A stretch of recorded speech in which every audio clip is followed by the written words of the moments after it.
ஆபகு தீர்க்கதரிசியின் புஸ்தகம் 3ஆம் அதிகாரம் 19ஆம் வசனத்தை நாம் வாசிக்க கேட்போம். ஆண்டவராகிய கர்த்தர் என் பெலன், அவர் என் கால்களை மான் கால்களைப் போல் ஆக்கி உயரமான ஸ்தலங்களில் என்னை நடக்க பண்ணுவார். ஆண்டவராகிய கர்த்தர். சரி, தட்டிடுங்க. அப்புறம் நான் பேசுறேன். தட்டிடுங்க. எதை செஞ்சாலும் முழு பலத்தோட செஞ்சிடணும்.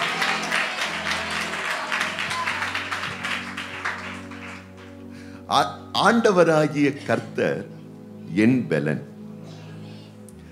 இங்கே தாசன் சொல்லுகிறார், பெலன் அப்படின்னு சொல்லாம கர்த்தர் என் பெலன் என்று பதிவு செய்கிறார். நமக்கு இயல்பாகவே இயற்கையாகவே ஒரு பெலன் இருக்கு.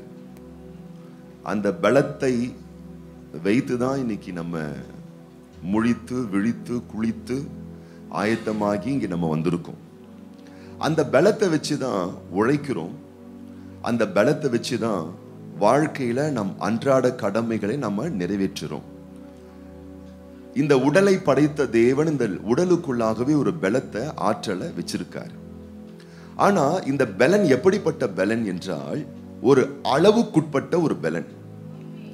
ஒரு லிமிட் இருக்கு இந்த பலனுக்கு. எவ்வளவுதான் ஸ்ட்ரென்த் நமக்கு இருந்தாலும், பலன் நமக்கு இருந்தாலும், ஒரு எல்லைக்குட்பட்ட பலன் தான் நம்முடைய பலன்.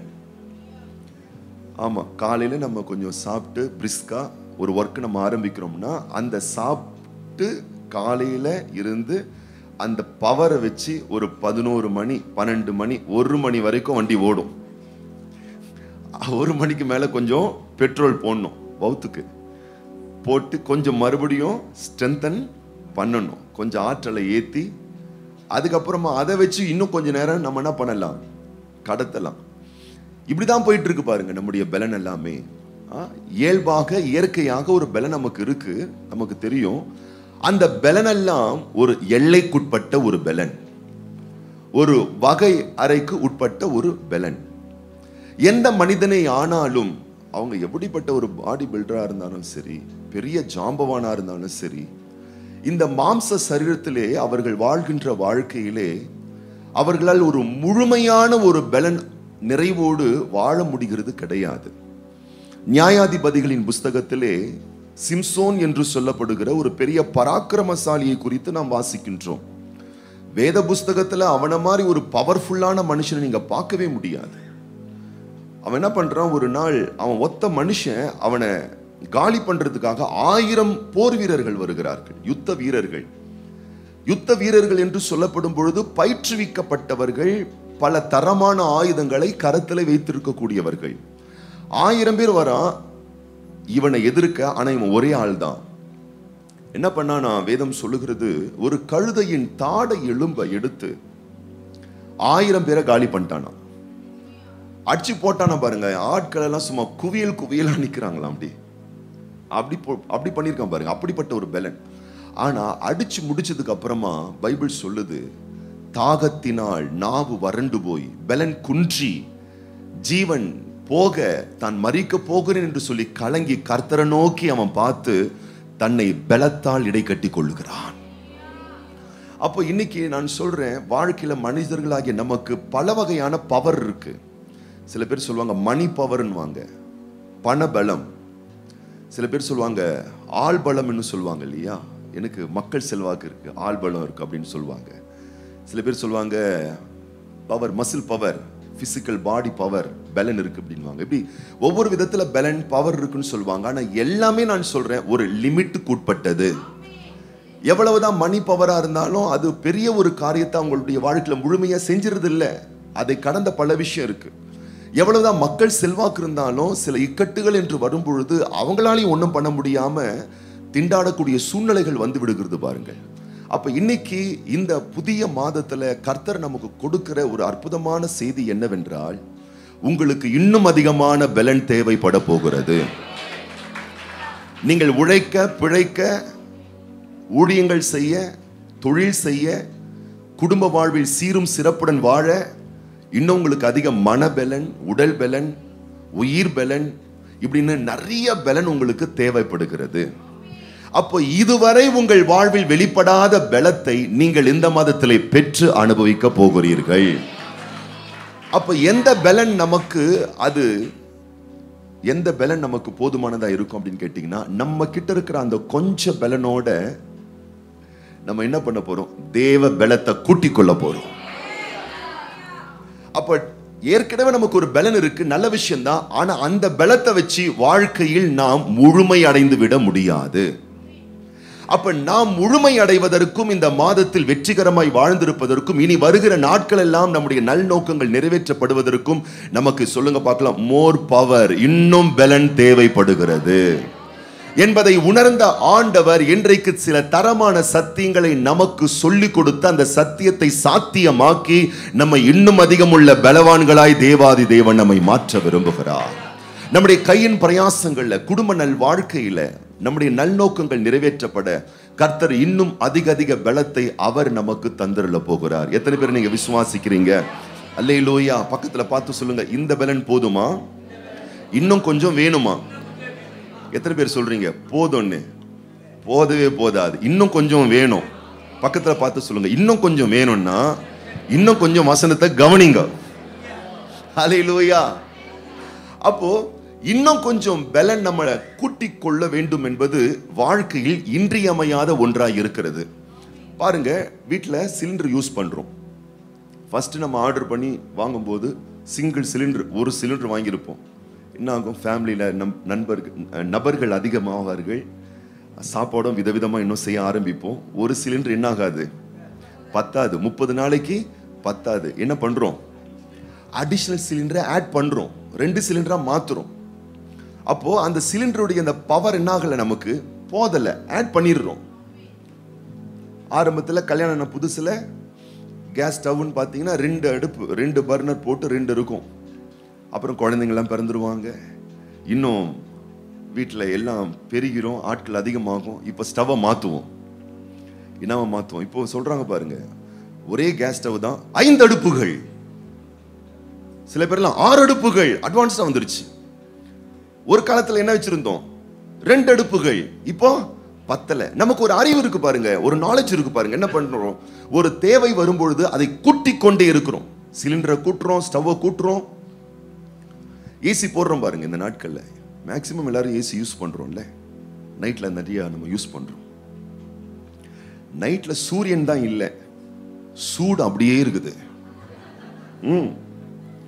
பகல்ல சூரியன் இருக்கு, உஷ்ணம் இருக்கு, சூடு இருக்கு, ஓகே தான். ராத்திரி சூரியன் இல்லை, ஆனா சூடு மட்டும் அப்படியே இருக்குது. ஏசி போட்டா கூட பத்த மாட்டேங்குது. என்ன பண்றோம்? ஆட் பண்றோம். ஃபேனையும் போடு. ஏசி போட்டாலும் என்ன பண்ண மாட்டேங்குது? ஏசியும் போடு, ஃபேனும் போடு. தேவைப்பட்டா கொஞ்சம் பெடஸ்ட்ரியல் ஃபேனும் சைட்ல விடு.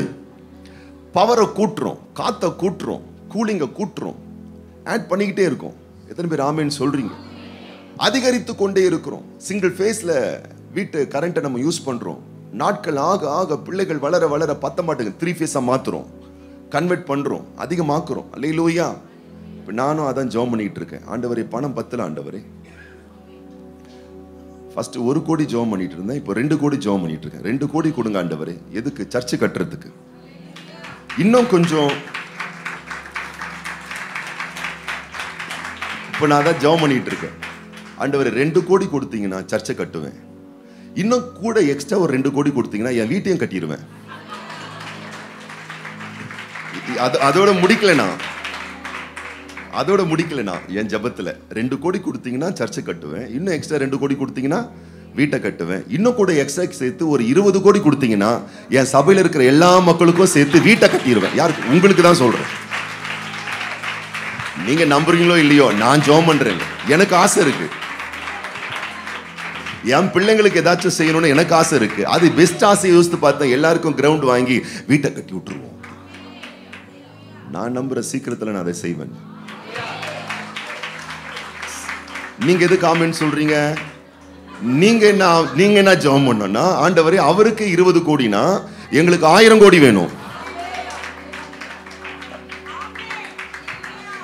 பத்தல. இன்னும் நம்ம சொல்ற எல்லாமே இது பத்தல. ஆமா, ஃபர்ஸ்ட்லாம் பாத்தீங்கன்னா ஒரு சின்ன ஒரு தமா தூண்டு இரும்பு பெட்டியில ட்ரெஸ்ஸை வச்சுட்டு இருந்தோம். பத்தல. அப்புறம் ஒரு ரேக் ஆச்சு, அப்புறம் ஒரு பீரோ ஆச்சு. இப்ப பார்த்தா 4 பீரோ ஆயிருச்சு. இப்ப ஆள்ல வீட்டை விட்டு வெளியே வர வேண்டியதுதான். பொருள் நிரம்பி போச்சு, வீட்டுக்குள்ள சாமானும் பொருளும் நிரம்பி போச்சு. அப்ப ஆட் பண்றோம் பாருங்க, பவர் பத்தல, தேவை இருந்துகிட்டே இருக்கு.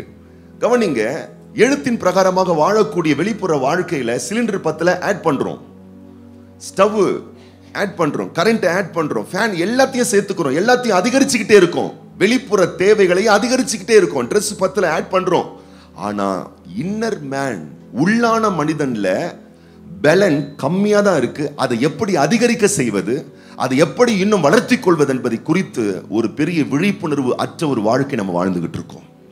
இன்றைக்கு நாம் விழிப்புணர்வு அடைய வேண்டும். வெளிப்புற விஷயத்துல சைக்கிள் தான் இருந்துச்சு, ஆனா பத்தல, பைக்கை மாத்துறோம், பைக்ல இருந்து காருக்கு போறோம். இப்படி அதிகரிப்பது போல உள்ளார்ந்த நிலையில் பலனை, சத்துவத்தை, ஆற்றலை நாம் அதிகரித்துக் கொள்ள வேண்டும் என்று தேவன் இன்றைக்கு இந்த காலையில் நம்மை அறிவுறுத்துகிறார். அப்ப அந்த பலனை பெருக்கிக் கொள்வதற்கு ஒரு தரமான வேலையை தான் ஆபகுக் தீர்க்கதரிசி செய்கிறார். என்ன செய்கிறார்? இது மேலுள்ள காரியங்களை நீங்கள் வாசித்து பாருங்கள். அவர் பல வகையான பலவீனமான பாதையில் நஷ்டங்கள், கஷ்டங்கள், போராட்டங்கள் போன்ற பல வகையான பாதையில போயிட்டு இருக்காரு. ஃபுல்லா வாசிக்க நேரம் இல்லை, நீங்க வாசித்து பார்க்கலாம். இப்படி பல வகையான சவாலின் பாதையில போகும்பொழுது என்ன நடக்குதுன்னு கேட்டீங்கன்னா, பலன் குறைகிறது, சோர்வு வருகிறது, நம்பிக்கையற்ற நிலைகள் உருவாகுகிறது. அப்ப சோர்ந்து போயிடுறாரு. இப்ப தன் பலத்தை கூட்டிக் கொள்வதற்கு அவர் செய்யக்கூடிய வழிமுறைகளை பாருங்கள். என்ன செய்கிறாராம்? முதலாவது அவர் செய்கிற ஒரு காரியம், பலனை கூட்டிக் கொள்ள தன் சொந்த வாயை திறந்து அவர் சொல்லுகிற ஒரு வார்த்தை, ஆண்டவராகிய கர்த்தர் என் பலன். இன்றைக்கு நான் சொல்லுகிறேன் அன்பு பிள்ளைகளே, உங்க வாழ்க்கையில பலன் அதிகரிக்கணுமா? உங்களுடைய உணர்வு தளத்தில், உயிர் தளத்தில், உங்களுடைய உள்ளார்ந்த நிலையில் பலன் அதிகரிக்கணுமா?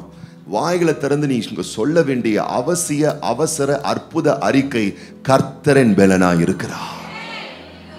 எனக்கு பலன் இருக்கு இல்லாம இல்ல, ஆனா அது ஒரு லிமிட்ல இருக்கு, ஒரு அளவுல இருக்கு. இப்ப கர்த்தரின் பலனா இருக்கிறார் அப்படின்னு நீங்க சொல்லும் பொழுது அவருடைய பலன் உங்க லைஃப்ல வந்து வேலை பார்க்க ஆரம்பிச்சு, உங்களுடைய பலனோ அவருடைய பலனோ இணைந்து பலன் ஆற்றல் அதிகரிக்க ஆரம்பிக்கும். பலவீனம் வந்துருச்சுன்னா பலவீனம் சொல்லிட்டு இருக்காதீங்க. அப்படி சொல்றதுனால பலன் வர போகிறதே இல்ல. ஒண்ணு சொல்லுங்க, நீங்க வார்த்தையை மாத்துங்க. பக்கத்துல பார்த்து சொல்லுங்க, வார்த்தையை மாத்துங்க. அல்லேலூயா. பலன் எப்படி வரும்?